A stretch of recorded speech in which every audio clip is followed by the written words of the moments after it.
ನಮಸ್ಕಾರ ವೀಕ್ಷಕರೇ, ನಾವಿವತ್ತು ಡ್ರೈ ಫ್ರೂಟ್ಸ್ದು ಮಿಲ್ಕ್ ಶೇಕ್ ಯಾವ ರೀತಿ ಮಾಡೋದು ಅಂತ ನಾನು ನಿಮಗೆ ತೋರಿಸ್ಕೊಡ್ತೀನಿ. ನೋಡಿ, ತುಂಬ ಹೆಲ್ದಿ. ಯಾರು ಡ್ರೈ ಫ್ರೂಟ್ಸ್ ತಿನ್ನಲ್ವೋ ಅವ್ರಿಗೆ ಈ ರೀತಿ ಮಾಡಿಕೊಟ್ರೆ ಅವ್ರು ಈಸಿಯಾಗಿ ಚೆನ್ನಾಗಿರುತ್ತೆ, ಟೇಸ್ಟಿಯಾಗಿರುತ್ತೆ ಅಂತ ಕುಡಿದ್ಬಿಡ್ತಾರೆ. ನೋಡಿ, ಇದಕ್ಕೆ ಬೇಕಾಗಿರೋ ಸಾಮಗ್ರಿಗಳು ಏನೇನು ಅಂತ ಹೇಳಿದ್ರೆ, ದ್ರಾಕ್ಷಿ ತೊಗೊಂಡಿದ್ದೀನಿ 1-2 ಸ್ಪೂನು, ಮತ್ತು ಖರ್ಜೂರ 3, ವಾಲ್ನಟ್ ಸ್ವಲ್ಪ, ಮತ್ತು ಪಿಸ್ತಾ 6 ತೊಗೊಂಡಿದ್ದೀನಿ. ಮತ್ತು ಇದಕ್ಕೆ ಪಂಪ್ಕಿನ್ ಸೀಡ್ ಸ್ವಲ್ಪ, ಮತ್ತು ಕಪ್ಪು ದ್ರಾಕ್ಷಿ ಇದ್ದರೆ ಹಾಕ್ಕೊಡಿ. ನೋಡಿ, ಬಾದಾಮು ಅಷ್ಟೇ ಒಂದು 7 ಬಾದಾಮನ್ನ ನಾನು ನೆನೆಸಿಟ್ಕೊಂಡಿದ್ದೀನಿ ನೀರಲ್ಲಿ. ಸೊ ಇದಕ್ಕೆ ಚಿಲ್ಡ್ ಮಿಲ್ಕ್ ಸ್ವಲ್ಪ ತೊಗೊಂಡಿದ್ದೀನಿ, 1 ಗ್ಲಾಸ್ ಅಷ್ಟು. ನೋಡಿ, ಚಿಲ್ಡ್ ಮಿಲ್ಕ್ ಅಂದರೆ ನಾನು ಇದನ್ನು ಕಾಯಿಸಿ ಮತ್ತು ತಣ್ಣಗೆ ಮಾಡಿ ಫ್ರಿಡ್ಜಲ್ಲಿ ಇಟ್ಕೊಂಡು ಚಿಲ್ ಮಾಡಿ ಇಟ್ಕೊಂಡಿದ್ದೀನಿ. ನೋಡಿ, ಇದನ್ನು ಸಿಪ್ಪೆ ತಗೊಂಡೆ ಬಾದಾಮು. ನೋಡಿ, ಅದನ್ನು ಒಂದು ಚಿಕ್ಕ ಜಾರಲ್ಲಿ ಗ್ರೈಂಡ್ ಮಾಡ್ಕೊಳ್ಳೋಣ. ಮಿಲ್ಕ್ ಬೇಕಾದರೆ ನೀವು ತಣ್ಣಗಿರೋದು ಕುಡಿಯೋಕೆ ಇಷ್ಟ ಇಲ್ಲ ಅಂದರೆ ಬಿಸಿ ಹಾಲ್ಗೂ ಸ್ವಲ್ಪ ಇದನ್ನು ಪೇಸ್ಟ್ ಮಾಡಿಕೊಂಡು ಹಂಗೆ ಮಿಕ್ಸ್ ಮಾಡಿಕೊಂಡು ಕುಡಿಬೋದು, ಅದು ಚೆನ್ನಾಗಿರುತ್ತೆ. ನೋಡಿ, ಇದು ಬಾದಾಮು ಅಷ್ಟೇ ನಾನು ಎಲ್ಲ ಬಿಡಿಸಿಟ್ಕೊಂಡಿರೋದು ಹಾಕ್ಕೊತಾ ಇದ್ದೀನಿ. ಒಂದೇ ಒಂದು ಏಲಕ್ಕಿ ಹಾಕ್ಕೊತಾ ಇದ್ದೀನಿ, ಏಕೆಂದರೆ ಅದು ಫ್ಲೇವರ್ ಚೆನ್ನಾಗಿರುತ್ತೆ.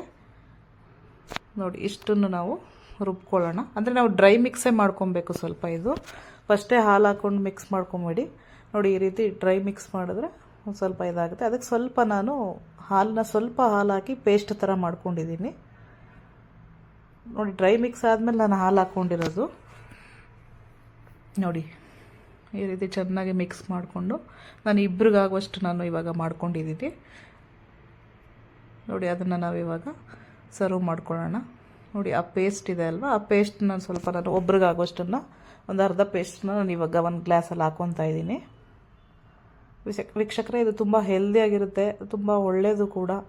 ತುಂಬ ನಿಶಕ್ತಿ ಆ ಥರ ಆಗಿದ್ದರೆ ಮಕ್ಕಳಿಗೆ ಡೈಲಿ 1 ಗ್ಲಾಸ್ ಕುಡಿಸ್ರಿ, ತುಂಬ ಚೆನ್ನಾಗಿರುತ್ತೆ. ನೋಡಿ, ಇದಕ್ಕೆ ನಾನು ಚಿಲ್ಡ್ ಮಿಲ್ಕ್ ಇತ್ತಲ್ವ, ಒಂದು 1/4 ಗ್ಲಾಸ್ ನಾನು ಪೇಸ್ಟ್ಗೆ ಹಾಕ್ಕೊಂಡಿದ್ದೆ. ಉಳಿದಿರೋದನ್ನು ನಾನು ಇವಾಗ 1/4 ಭಾಗ ಹಾಕ್ಕೊತಾ ಇದ್ದೀನಿ. ಇಷ್ಟನ್ನು ಹಾಕ್ಕೊಂಡು ನಾವು ಆ ಪೇಸ್ಟ್ ಜೊತೆಗೆ ಚೆನ್ನಾಗಿ ಮಿಕ್ಸ್ ಮಾಡ್ಕೊಬೇಕು. ನೋಡಿ, ಈ ರೀತಿ ಮಿಕ್ಸ್ ಮಾಡ್ಕೊಳ್ಳಿ. ನೋಡಿ, ಅದಕ್ಕೆ ಉಳಿದಿರೋ ಹಾಲನ್ನು ಕೂಡ ನಾನು ಹಾಕ್ಕೊಂಡಿದ್ದೀನಿ. ವೀಕ್ಷಕರೇ, ತುಂಬ ಚೆನ್ನಾಗಿರುತ್ತೆ, ತುಂಬ ಈಸಿಯಾಗಿ 1-2 ನಿಮಿಷಕ್ಕೆ ಮಾಡಿಬಿಡ್ಬೋದು ನೀವು ಇದನ್ನು. ವೀಕ್ಷಕರೇ, ನಿಮಗೆ ಈ ವಿಡಿಯೋ ಇಷ್ಟ ಆದಲ್ಲಿ ಪ್ಲೀಸ್ ಲೈಕ್ ಮಾಡಿ, ಶೇರ್ ಮಾಡಿ ಮತ್ತು ಸಬ್ಸ್ಕ್ರೈಬ್ ಮಾಡಿ. ಆಮೇಲೆ ಇದನ್ನು ನೀವು ಟ್ರೈ ಮಾಡಿ ಹೇಗಿದೆ ಅಂತ ನನಗೆ ಕಮೆಂಟ್ ಮಾಡಿ ತಿಳಿಸಿ. Thank you.